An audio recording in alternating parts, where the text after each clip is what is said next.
السلام علیکم پیارے ویورز، آج جس شخصیت کے ساتھ میں موجود ہوں یہ کسی تعارف کے محتاج نہیں، مفتی محمد حسین علی صاحب، صدر مدارس جامعہ مزریہ امدادیہ بندیال شریف۔ جیسا کہ آپ کو پتہ ہے کہ محرم کا مہینہ سٹارٹ ہے، تو میں نے سوچا محرم کے حوالے سے کچھ مفتی صاحب سے معلومات لیتے ہیں اور آپ لوگوں کے ساتھ کچھ معلومات شیئر کرتا ہوں۔ السلام علیکم مفتی صاحب۔ وعلیکم السلام ورحمۃ اللہ وبرکاتہ۔ مفتی صاحب، سب سے پہلے تو آپ محرم کا مختصر سا تعارف کروا دیں۔ محرم شریف کا مہینہ یہ اسلامی جنتری کے حوالے سے، یہ اسلامی سال کے حوالے سے پہلا مہینہ ہے،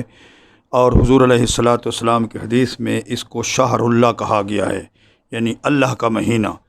اور یہ قانون آپ یاد رکھیں کہ جب کسی بھی شے کی نسبت اللہ رب العالمین کی طرف ہوتی ہے تو اس کے اندر عزت بنائی جاتی ہے۔ جیسے حضرت صلی اللہ علیہ الصلاۃ والسلام کی اونٹنی، جو اس کو قرآن ناقۃ اللہ کہا، یعنی اللہ کی اونٹنی، حالانکہ اللہ رب العالمین گوشت کھانے سے، دودھ پینے سے وہ پاک ذات ہے، یا اسی طریقے پر سواری کرنے سے اللہ رب العالمین پاک ہے، لیکن اس اونٹنی کی نسبت اللہ کی طرف جو کی گئی تو صرف اس اونٹنی میں عزت دلانے۔ اسی طریقے پر بیت اللہ کا لفظ ہے کہ گھر جو ہے کسی کا وہ گرمی سردی سے بچاؤ کے لیے ہوتا ہے، اللہ رب العالمین سردی گرمی لگنے سے پاک ذات ہے، لہٰذا اس گھر کی نسبت اپنی طرف کر کے اس کے اندر عزت بنائی گئی۔ یہ ہے محرم الحرام شریف کا خصوصی طور پر اسلامی طریقے سے اس کا تعارف۔ مفتی صاحب، میرا جو دوسرا سوال ہے وہ یہ ہے کہ واقع کربلا پر مختصر سی روشنی ڈالیں۔ واقع کربلا یوں سمجھیں کہ یہ یزید اور یزیدیوں کی طرف سے داستان ظلم ہے۔ سید الشہداء امام حسین رضی اللہ تعالیٰ عنہ اور اس کے گھرانے پر مطالبہ یزیدیوں کی طرف سے جو تھا وہ یہ تھا کہ بس باپ یزید کے ہاتھ پر بیعت کریں۔ حضرت سید الشہداء امام حسین رضی اللہ تعالیٰ عنہ نے اس کی فسق اور اس کی بدکاری کی وجہ سے سر تو کٹوا دیا، صرف اپنا نہیں بلکہ پورے کنبے کا، لیکن اپنا خوبصورت اور باشرح ہاتھ اس پلید یزید کے ہاتھ کے اندر نہ دیا۔ کسی نے اس لیے کہا تھا سرداد نہ داد دست در دست یزید، یعنی امام حسین نے سر تو دے دیا لیکن اپنا ہاتھ اس یزید پلید کے ہاتھ کے اوپر نہ رکھا، کیونکہ یہ شہزادے رسول ہیں، نواسے رسول ہیں، پاک ہاتھ رکھتے ہیں۔ جن ہاتھوں کو سرکار دو عالم نبی کریم علیہ الصلاۃ والسلام نے لمس فرمایا وہ ہاتھ یزید کے اوپر نہیں لگتے تھے۔ باقی اس کے قصے کہانیاں تاریخ کے اندر چونکہ سارا اونچ نیچ ہوتا ہے، اس کی پوری تفصیلات اگر آپ جاننا چاہیں تو آپ کتابیں پڑھ لیں، واقعات کربلا کے اوپر ہزاروں کتابیں موجود ہیں۔ مفتی صاحب، میرا جو تیسرا سوال ہے وہ یہ ہے کہ حضرت محمد صلی اللہ علیہ وآلہ وسلم کی وصال کے کتنے عرصے بعد واقع کربلا پیش آئے؟ اس کی آپ تحقیق کرنا چاہیں نا تو اس طریقے پر کر لیں کہ سیدنا صدیق اکبر جب خلیفۃ المسلمین بنے حضور کے وصال کے بعد، اس کی مدت آپ تعین کر لیں، حضرت فاروق اعظم کا تعین کر لیں مدت خلافت کا، حضرت عثمان کی مدت خلافت، حضرت علی المرتضیٰ کی، اور حضرت امام حسن رضی اللہ تعالی عنہ کی جو مدت خلافت ہے 6 ماہ، ان سب کو آپ جمع کر لینا تو حضور کے وصال سے واقع کربلا تقریباً 60 یا 61 سال میں واقع ہوتا ہے، یعنی حضور کے وصال کے بعد 60ویں سال میں یا 61 سال کے اندر یہ واقع کربلا کی تاریخی حیثیت ہے۔ مفتی صاحب، میرا جو چوتھا سوال ہے وہ یہ ہے کہ 9 اور 10 محرم کے روزے کی کیا اہمیت ہے؟ روشنی ڈالیں۔ مسلم شریف کے حدیث میں ہے کہ حضور علیہ الصلاۃ والسلام 10 محرم کا روزہ رکھتے تھے۔ صحابہ کرام نے اور حضور نے امر بھی دیا کہ 10 محرم کا روزہ رکھو،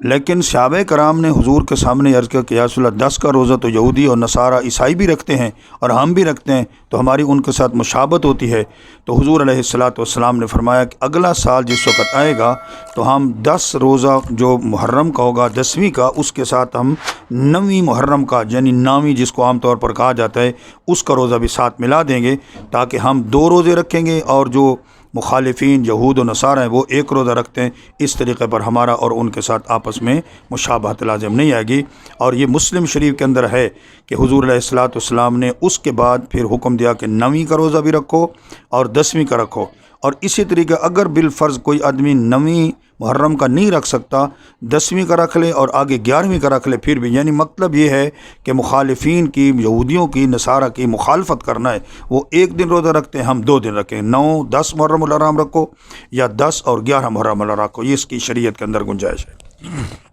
مفتی صاحب، جو میرا 5واں سوال ہے وہ یہ ہے کہ 10 محرم کو قبرستان جانے کے بارے میں آپ کی کیا رائے ہے؟ محرم شریف ہو یا سفر ہو یا اسلامی مہینہ یا انگریزی مہینہ جنوری فروری وغیرہ جو بھی ہو نا، دن ہو رات ہو، قبرستان میں جانا زیارت قبور کے لیے یہ جائز ہے۔ پہلے حضور علیہ السلام نے قبروں کی زیارت کرنے سے منع فرمایا تھا۔ حدیث پاک میں کنت نہیتکم عن زیارت القبور الا فزوروہا، حضور نے فرمایا کہ میں نے تم کو منع کیا تھا کہ قبروں کی زیارت نہیں کرنی، لیکن اب تم کر سکتے ہو۔ سوال یہ ہے کہ صرف زیارت کے لیے جانے کی تو جواز شرع شریف میں موجود ہے،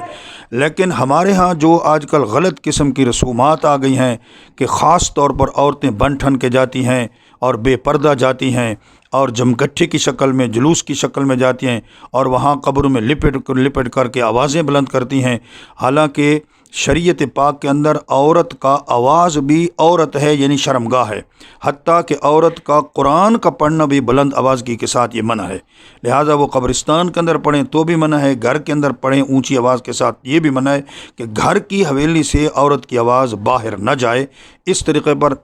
اصلاً تو زیارت قبور 10 محرم ہو، 9 کو ہو، پہلی کو ہو، ربیع الاول ہو، رجب ہو، شعبان ہو، جائز ہے، لیکن اس طرح کی غلط رسومات کرنا یہ جائز نہیں ہے۔ مفتی صاحب، میرا جو سوال نمبر 6 ہے وہ یہ ہے کہ عورتوں کے قبرستان جانے کے بارے میں اور خاص طور پر 10 محرم کو جانے کے بارے میں آپ کی کیا رائے ہے؟ زیادہ تر کیونکہ یہ عموماً دیکھنے میں آیا ہے کہ 10 محرم کو عورتیں ایک ریوڑ کی شکل میں جا رہی ہوتی ہیں، تو اس بارے میں کینڈلی رہنمائی فرمائیں۔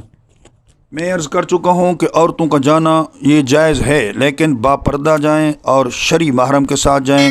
اس حوالے سے چند ایک باتیں یاد رکھیں کہ اگر عورت جو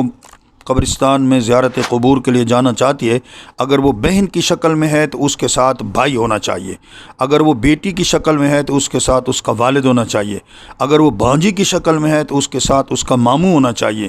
اگر وہ بھتیجی کی شکل میں ہے تو اس کے ساتھ اس کا جو ہے نا چچا ہونا چاہیے، اگر وہ بیوی کی شکل میں ہے تو اس کے ساتھ اس کا خامد ہونا چاہیے، یعنی ایک تو پردہ ہو اور دوسرا محرم بھی اس کے ساتھ ہو۔ جیسے ایسے شتر بے مہار عورتیں چھوٹ جاتی ہیں، یہ شرعاً بالکل جائز نہیں ہے۔ باقی رہ گیا کہ قبرستان کے اندر خصوصاً 10ویں نامی محرم کو شامیانے لگا لیتے ہیں اور وہاں پر کھانے پینے کا جشن مناتے ہیں، یہ بالکل ٹھیک نہیں ہے، کیونکہ قبر جو ہے یہ عبرت گاہ ہے۔ آپ کو یہ معلوم ہونا چاہیے کہ حضرت عثمان بن عفان رضی اللہ تعالی خلیفہ، تیسرا خلیفہ جناب سیدنا عثمان، یہ صبر و استقامت کے پہاڑ تھے، لیکن ان کے بارے میں کتابوں میں آتا ہے کہ جب کبھی ان کے پاس بوسیدہ قبر ہوتی، گری پڑی قبر ہوتی، تو وہ دھاڑے مار مار کر روتے اور کہتے تھے کہ اگلی منزلوں میں سخت ترین منزل اگر ہے تو وہ قبر کی ہے، لہذا قبر یہ عبرت گاہ ہے، اس کو عبرت اور نصیحت کے طور پر رکھنا چاہیے، یہ کوئی شور و غل کرنے کی جگہ نہیں ہے اور کھیل تماشا کرنے کی چیز نہیں ہے، لہذا مردوں کو بھی اس کے اندر محتاط رہنا چاہیے اور بالخصوص عورتوں کو محتاط رہنا چاہیے کہ مطلقاً تو زیارت جائز ہے، لیکن غیر شرعی حرکات بہرحال اس کی اسلام کے اندر کوئی گنجائش نہیں ہے۔ مفتی صاحب، کچھ لوگ قبروں پہ پانی بھی ڈال دیتے ہیں یا دال اس طرح کی چیزیں ڈال دیتے ہیں، کیا یہ مناسب ہے؟ وہ یہ ہے کہ اگر یہ جو دال وغیرہ ہے یہ بھی اللہ تعالیٰ کی نعمت ہے، اس کو فضول خرچی کرنا یہ ٹھیک نہیں، لیکن اگر نیت صالحہ رکھ کر کے بایمانہ کہ میں یہ دال کے ٹکڑے ڈال رہا ہوں، دال کے دانے ڈال رہا ہوں تاکہ کیڑے مکوڑے پتنگے وغیرہ یا پرندے وغیرہ چگ لیں گے، کھا لیں گے، تو اس حوالے سے تو یہ تقریباً جائز ہے، کوئی اس کی گنجائش ہے۔ لیکن اسی طریقے پر پانی ایک برتن میں رکھ دیا جائے اس حوالے سے کہ بھئی پرندے پئیں گے، یہ بھی خدا کی مخلوق ہے، تو اس طریقے پر اس میں کرنے میں کوئی حرج نہیں، لیکن زیادہ اس کے اندر نہیں ڈالنا، کیونکہ یہ اللہ کی نعمت ہے، اس کو ضائع نہیں کرنا کہ بھئی بندہ جو ہے نا شیروں کے شیر یا منوں کے لحاظ سے جو ہے نا کوئی دال دن کا وہاں پر ڈال دے، تو یہ اللہ کی نعمت کی حد تک ہے، تھوڑا سا ڈال دیا جائے تاکہ کیڑے مکوڑے اس کے ساتھ کھا لیں، تو اس کی گنجائش۔ پیارے ویورز، اگر یہ میری ویڈیو اچھی لگی ہو تو میرے چینل انجینئر عمیر کو سبسکرائب اور بیل آئیکن کو دبا کے ویڈیو کو لائک اور شیئر ضرور کیجیے گا۔ Thank you so much.